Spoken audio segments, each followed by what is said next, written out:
Hello students, welcome to Easy Elimu Learning Simplified. My name is Mr. Stanley Ombogo.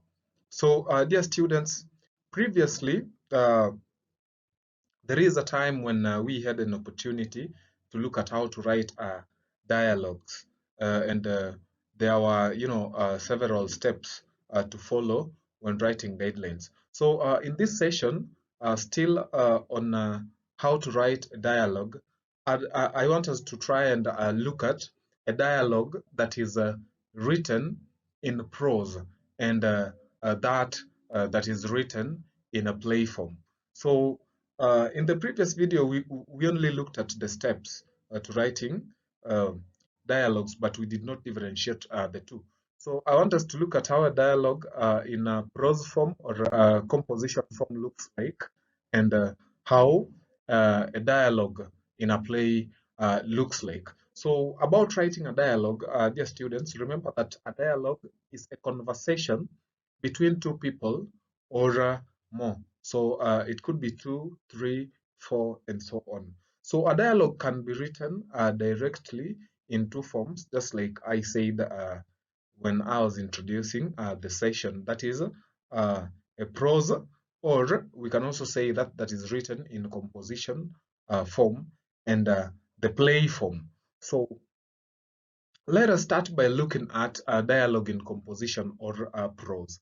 So, dear students, when you are writing a dialogue in a composition, you should observe the following.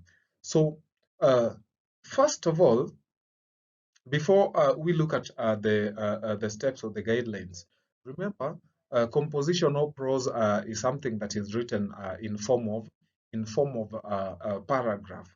Yeah, so they are mostly used in narrative. This type of dialogue is normally used in narrative. So remember, dialogue is also a style when it comes to literary works. So when writing a dialogue in composition, observe the following. So the first one, use speech marks to enclose spoken words and separate them from commentary and description.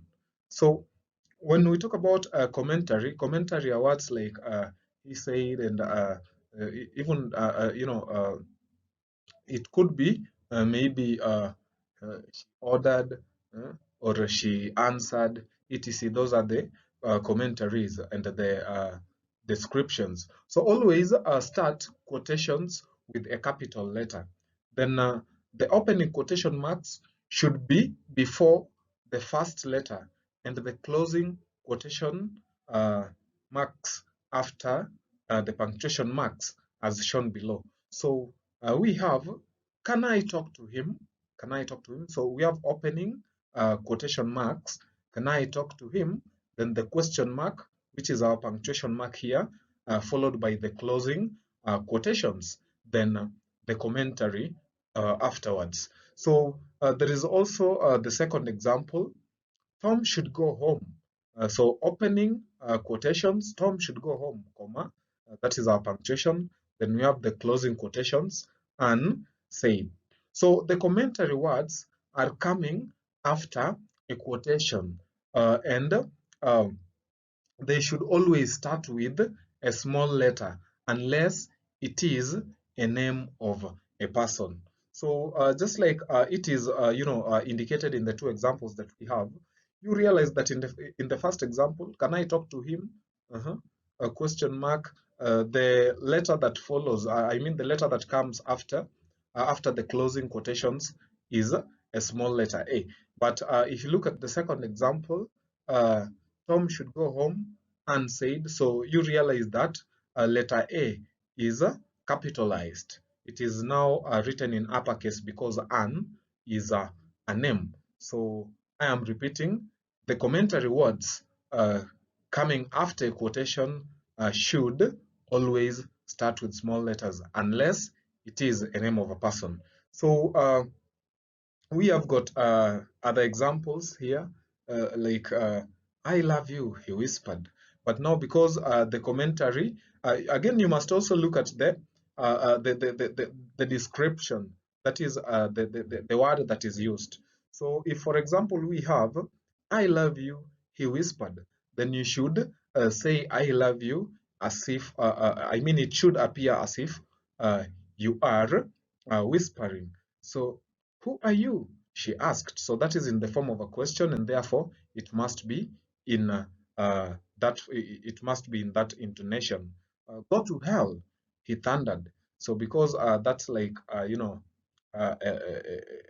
command or an exclamative, you must say it with again that intonation, that pitch.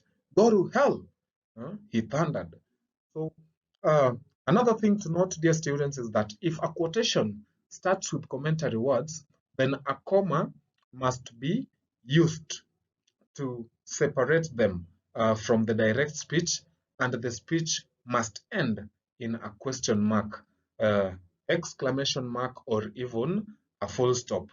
For example, if you look at the examples that we have here, he asked, "Where are we going to meet?" So another one, she said, "I can't cope any longer."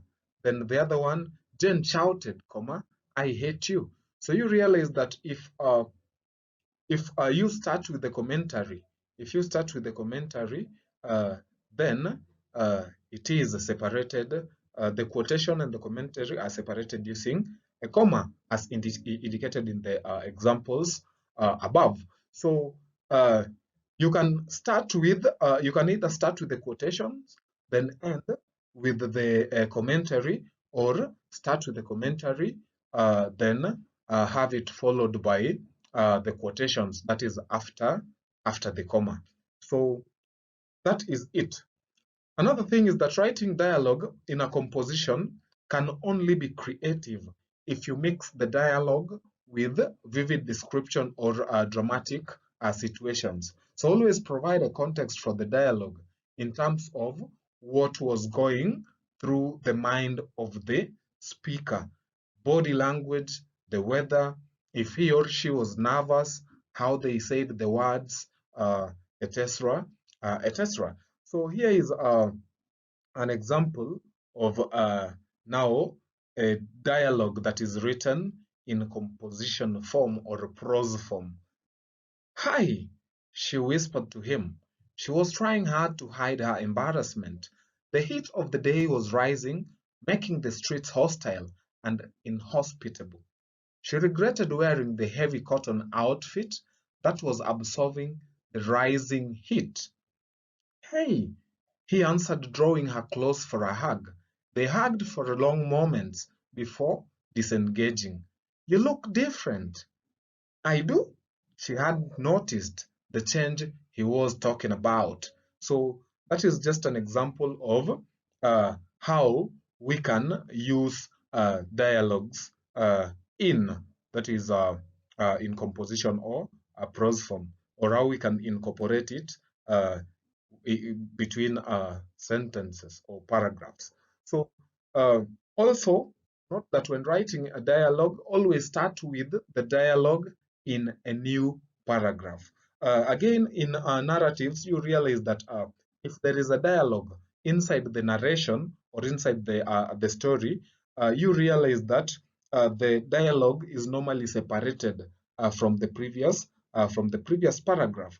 So when writing a dialogue, take note that that is in composition form. Remember to always start the dialogue in a new paragraph, and make sure you space your dialogue by decongesting it from the general narration, just like I have explained. So let us look at the next style, that is writing dialogue in a play. When writing dialogue in a play form, dear students, observe the following. So the first one, a play must always start with stage direction. So the stage directions are normally, centered on the page and enclosed in brackets. So they introduce the first characters and again detail the setting of the dialogue, the manner of talking, the time, and the background. So if you have read plays, let's talk about some of the plays that we have analyzed. A play like Parliament of Alls, the Samaritan, and even previous plays that that were previously done at Doll's House and so on. You realize that the stage directions are normally centered and enclosed in brackets. So the stage direction normally, gives the setting of the scene, uh-huh, uh, the actions of the scene, uh-huh, uh, the mood. I mean, a lot of things. So he is an example of how you can start your dialogue in a play with the stage directions. So action takes place in a single room that looks like a living room, commonplace in rich suburbs. A very comfortable couch is visible, and on it a middle-aged woman is sitting reading a novel. She is dressed in pajamas, and on the other side of the couch, a man who looks visibly annoyed is sitting pensively and uncomfortable. So that is an example of a stage direction. So it is full of vivid description. That is use of language that is visually descriptive. So there we have a vivid description. We have a simile. That is a simile. We have, you know, um, other styles that we have uh, under vivid description, things like metaphor and so on. So another thing that is also important to observe when writing dialogue in a play form is that names of characters should be written in capital letters and placed on the left side of the page, followed by a colon before their speech. For example, if we have a character named Ken. So Ken is written in capital followed by a colon. Then there is what Ken says. How are you doing, mom? So the next important thing to also take note of is that pronouns should not be used in place of names. So only names should be used or other titles. So in dialogues, do not, that is dialogues that we have in plays or any other dialogue, do not use what?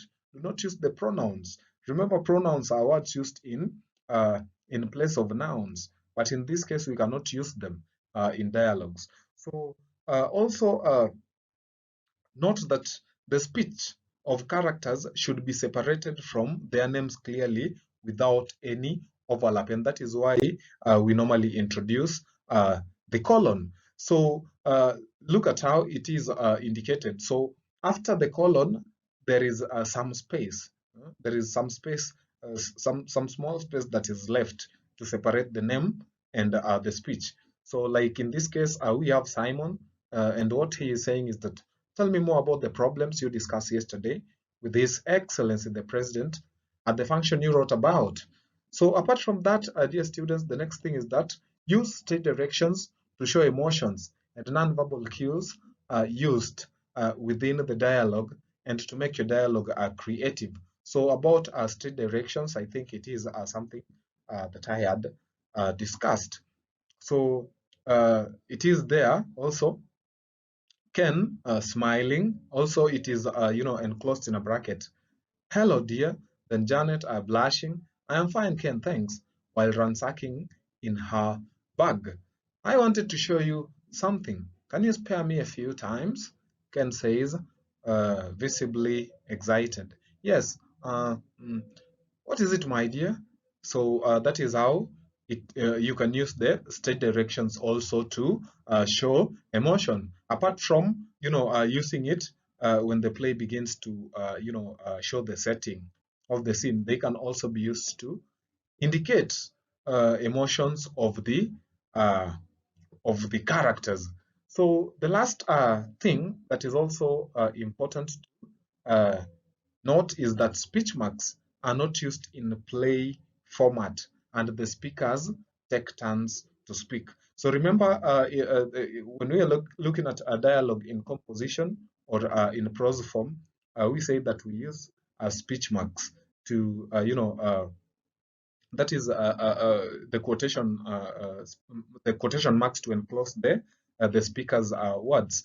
But in a play, speech marks aren't used to indicate or to enclose the words of the speaker, but rather the speakers take turns to speak. So, dear students, that brings us to the end of the session. Thank you for staying with me till the end, and remember to always keep it easy, Limu. Until next time, bye.